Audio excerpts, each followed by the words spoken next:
¿qué te parece si le damos la entrada a nuestro invitado hoy? Finalmente lo tenemos acá. Vos sabés que él va a estar el día Ya hace que... desear, está como Leo Mo. Sí, pero el día que íbamos a tener el segundo programa, que todo colapsó, ¿te acordás? Sí. Que no funcionó nada. Él estaba ahí, lo hicimos esperar y finalmente no pudo entrar en el programa. Y bueno, quedó y esperó y aguantó y la verdad que le agradecemos. Francisco Santolo, ¿cómo te va? ¿Estás ahí? Qué bueno estar por acá. Gracias. Qué alegría tenerte, qué alegría tenerte. Este tipo para mí yo lo admiro, es un capo, está cómo ayuda, acompaña a emprendedores, cómo ha desarrollado Scalable, a nivel global, que la presencia que tiene, el respeto que tienen los emprendedores.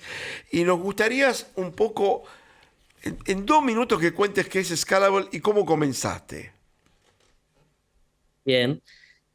Hoy somos una empresa que está en muchos países, a nivel digital en más de 50. Tenemos alumnos y empresas que acompañamos. A nivel presencial, registramos la empresa en distintos lugares del mundo y dimos cursos presenciales en más de 20. Comencé con un pequeño experimento. Dejé la vida corporativa en 2016 y en 2014 había empezado a asesorar a algunos emprendedores de forma gratuita y muy movilizado por el networking. Había estudiado sobre esto de las relaciones y el capital social y me había llamado la atención. Y entonces invitaba a las personas a tomar un café y les preguntaba qué puedo hacer por vos que sea fácil para mí y que te haga una diferencia. Y curiosamente todos me pedían que los ayudara con sus empresas a crear un producto, a, no sé, a diseñar alguna evaluación para su empresa para vender. Y yo decía sí a todo, creyendo que ese dar genuino iba a volver multiplicado en base a lo que había empezado a leer de networking. Y eso me llevó a fundar Scalable, en el sentido de que varios meses después de haber empezado a ayudar, funcionaba lo que hacíamos, descubrí herramientas nuevas para emprender y la teoría de negocios que había cambiado mucho. Y, y en base a eso, dos de las empresas me regalaron una parte, así de un día para el otro, para que fuera socio y lo siguiera acompañando. Eso me llevó al mundo emprendedor, me hizo animar a renunciar y empecé Scalable como un experimento, como una incubadora en la cual las personas venían, yo les daba estas metodologías, los acompañaba gratis y, y después de eso ellos elegían si querían que fuera un socio. Eso escaló de una forma ridícula en 2016 a más de 50 empresas. En un momento dedicaba tantas horas por semana a esas reuniones de boards que lancé un curso con la excusa de que como tenía un precio, yo esperaba que me rechazaran. Lancé un aviso en Facebook y ese curso explotó y tuvimos 45 alumnos que pagaron eso que yo nunca imaginaba cobrar. El curso funcionó y de ahí empezó a suceder todos los meses y nunca paró hasta el día de hoy. Primero 2016 y 17 físico en Argentina, hasta la pandemia físico por el mundo siendo nómada digital y después de la pandemia ahora digitalizado en 3 idiomas y sigue sumándose personas a la comunidad.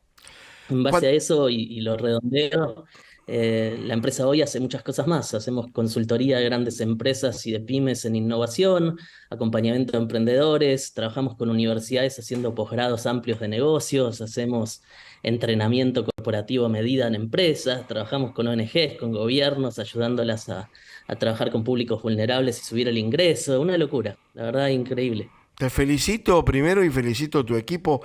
¿Podés contarnos cómo Muchas conformaste tu equipo? ¿Cómo lo desarrollaste?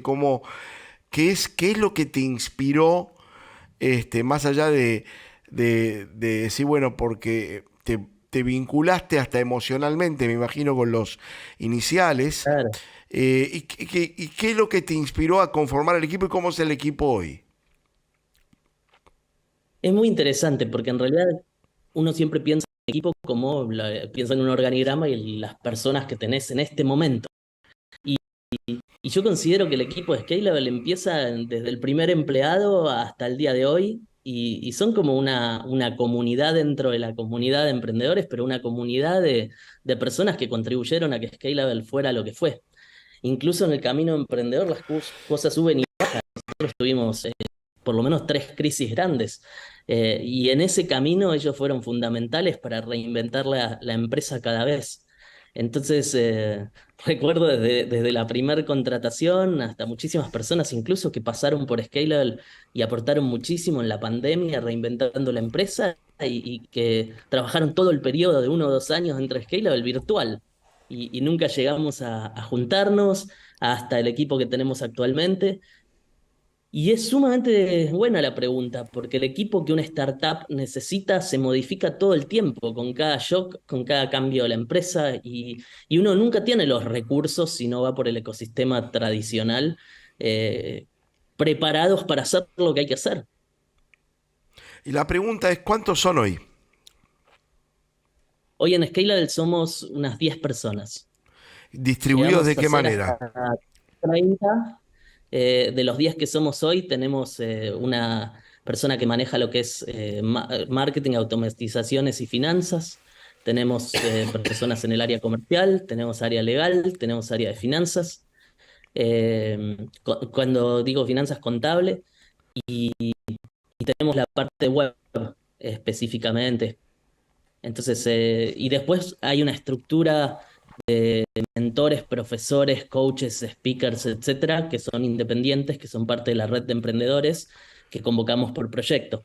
Entonces, cuando hacemos posgrados para universidades, de acuerdo a la complejidad del posgrado, con el equipo interno, bueno, tenemos también una directora de universidades dentro de Scalable, hay algunos directores por unidad de negocio, pero después tenemos proyecto para los posgrados, para los entrenamientos in company, para los cursos que hacemos y damos a público final. Qué bueno. Entonces, nosotros desde Scalable, desde la metodología, alentamos a estructuras bien flexibles para que las personas vayan aprendiendo distintas cosas, puedan cambiar dentro de la organización y también se emprender en comunidad, donde contratamos a empresas de la misma red para que nos ofrezcan servicios y a veces hagan consultorías o tomen roles eh, o definitivos o temporarios. Y yo te tendría que hacer una pregunta de cómo te definirías vos. ¿A mí? Exacto, vos. ¿Cómo te definirías?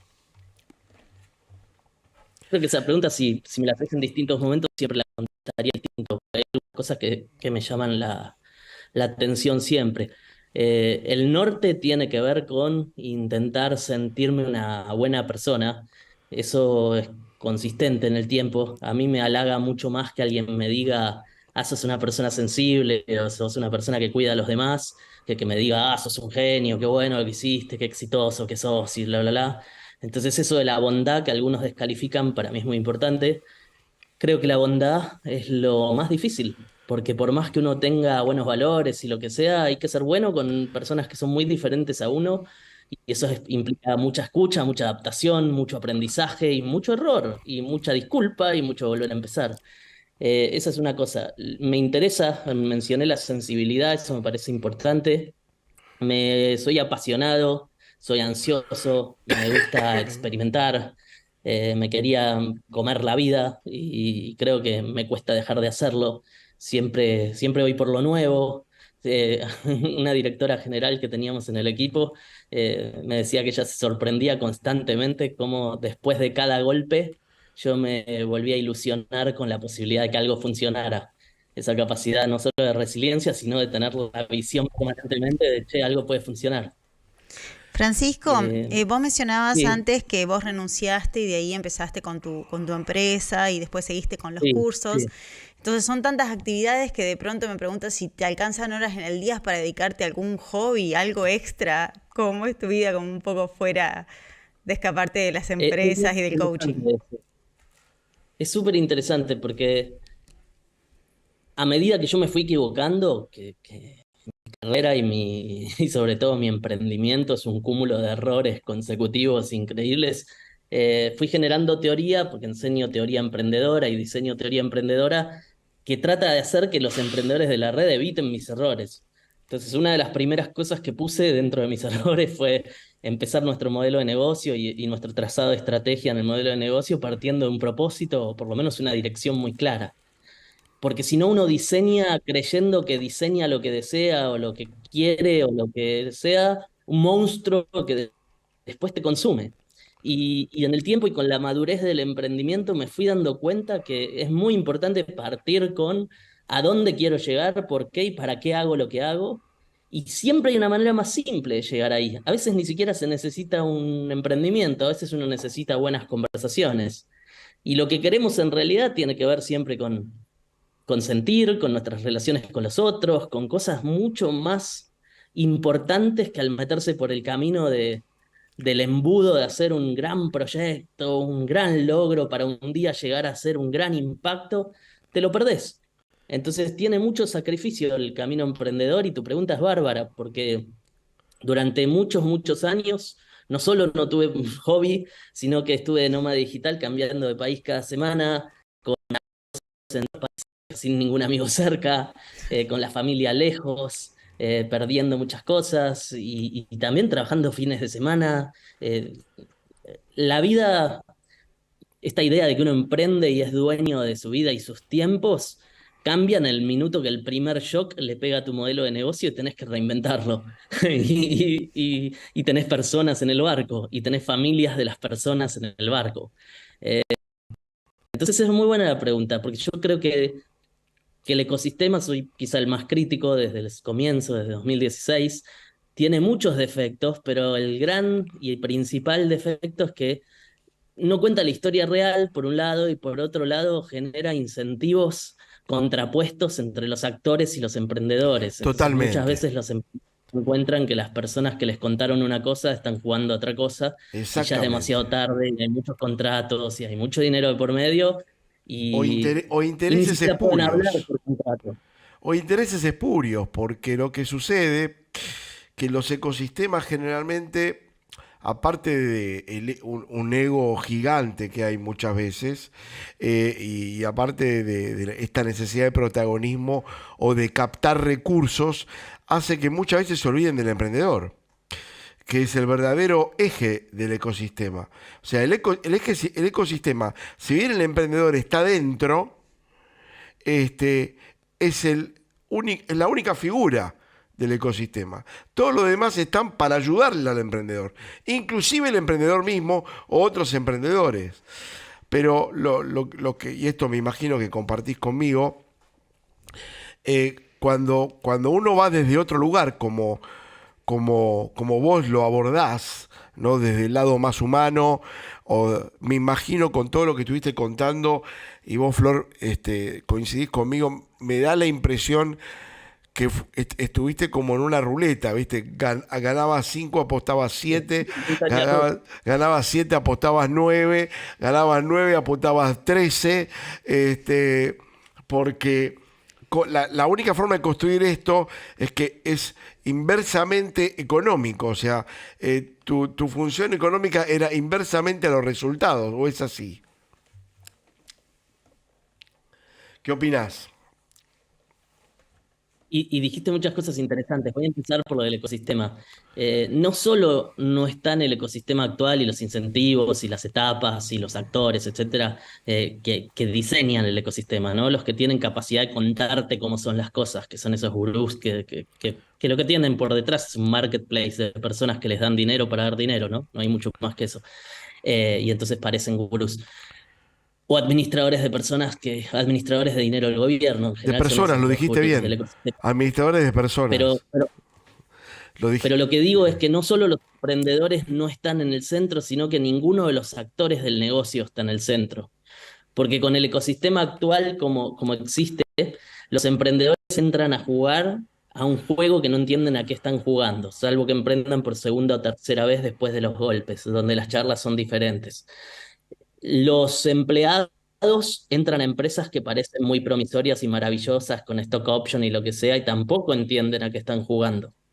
Los clientes de estos startups reciben cosas subvencionadas de una forma cuasi mágica que cuando las empresas quiebran los meten en unos problemas gigantes. Imagínate si las empresas venden productos B2B, por ejemplo. Los competidores reciben una competencia desleal subvencionada que no surge de rentabilidad de la otra empresa, sino que surge de una timba que es un Ponzi. Y así puede seguir. Así puede seguir Es un y ecosistema es donde ilimitado, todos. pero también esto sucede no en ese nivel tan alto que estás hablando, sino también en el pequeño emprendedor. Yo estoy muy vinculado a la Universidad del Centro en Tandil, y una vez alguien te mencionó, como lo humano que vos eras en el momento Yo, o sos, perdón, en el momento de transferir conocimiento y experiencia. Y estamos hablando de emprendedores que son emprendedores por necesidad y que viven en la diaria y se reinventan en la diaria para poder vivir alegremente de lo que hacen y de sus productos. Y que no estoy hablando de alguien que está en una serie A, B, C, D o etcétera, tratando no, de y ahí llegar a sabés la que luna. yo te escuchaba en uno de los programas anteriores hablando de estas personas y decías que la verdad somos la mayoría y hay personas en situaciones mucho más vulnerables, pero yo te quiero agregar más. La mitad de los empresarios pymes están tratando de sobrevivir. La mitad mucho más que la mitad, la mayoría de los startups fuera de lo que muestren en el escenario o jueguen a hacerlos exitosos en las revistas, no ganan dinero ni de casualidad y viven porque el VC les pone un sueldo. Los que no van por el ecosistema tradicional y se muestran exitosos también la pasan muy mal. Porque ser emprendedor no exige solo que la empresa gane dinero, exige que la empresa gane dinero para sostener tu vida también. Y es bastante complejo, es bastante complejo. Y sobre todo lo que no se ve, que tiene que ver con el comentario que te hacían sobre mí, es mucho personas que muestren la verdad de la historia. El mundo está armado todo en base a personas que te venden hoy ganancias garantizadas, haciéndote consultoría por contrato, que te dicen que se hicieron millonarios, se paran al lado de un Ferrari que es de otro y lo muestran en Instagram, que o sea, ayer publicaba las señales para saber qué proveedor es serio y qué proveedor no lo es, son las erróneas. Entendemos quién es un buen proveedor en base a si tiene más likes, si sabe hacer mejor su técnica de ventas, si sabe prospectarte, si sabe lo que sea, pero en realidad el servicio que vas a recibir son tantos los actores y tanta la información asimétrica que no sé dónde está el que me puede ofrecer y no sé cómo llegar, que en un mundo hiperconectado estamos comprando a ciegas. Sí, Y Fran, hay cada vez más estafas, más abusos, más Exactamente. mentiras, más Más relatos abusos. dominantes. Más abusos. quería Abuso, consultarte por todos lados. también en dónde crees que reside el éxito. Hoy hablabas de networking, de tecnología, y para aquellos emprendedores que por ahí recién empresas, como recién mencionabas, las pymes y demás, ¿en qué crees que deberían hacerle hincapié o más ímpetu? Bueno, ahí lo voy a dividir en dos éxitos. El primer éxito es el éxito tradicional, ese que nos enseñaron en nuestra generación, ese que es tener cosas, ser reconocido, salir en las revistas, yo qué sé, cualquiera del éxito tradicional. Y ahí en mi charla TED hablo de una fórmula de los logros que inventé tomando literatura de distintos lados y agregándole las cosas que fui aprendiendo. Y entonces yo digo que los logros son nuestras habilidades y nuestros recursos multiplicados por nuestra inteligencia emocional, sobre todo la perseverancia, la resiliencia, y multiplicado después por una parte de la inteligencia emocional que se puede dividir, que es el networking, es el capital social, es la inteligencia relacional. Y si lo mirás con esa fórmula es muy interesante, porque Tenemos medio estés minuto. log- Tenemos medio cualquier cosa que no minuto. estés viene de alguno de esos componentes. Cualquiera de esos componentes que sea cero te deja sin logro. Ahora, la otra parte del éxito tiene que ver con lo que es éxito para vos. Y lo que es éxito para vos, si profundizás un poco, en general tiene que ver con las personas, con los afectos, con las experiencias, con cómo querés que te vean, con cómo te ves vos mismo, sobre todo. Y ahí hay todo un trabajo interno muy interesante para hacer que no necesita ningún éxito del primer éxito. No necesita ningún logro de lo que uno se propone lograr. Eh, y bueno, hay mucho, mucho para profundizar, Bueno, pero la quería ir verdad, ahí. te Definan digo, el éxito. estamos muy contentos de tenerte aquí. Qué Estamos muy alegría. contentos que compartas estos 15, 20 minutos con nosotros y de tenerte en el programa. Estás bienvenido al programa cuando estés en Buenos Aires. Cuando quieran. Cuando estés en Buenos Aires nos gustaría que estés aquí y puedas tener hasta cosas que quieras comunicar. tanto de Me encanta. Scalable como de vos.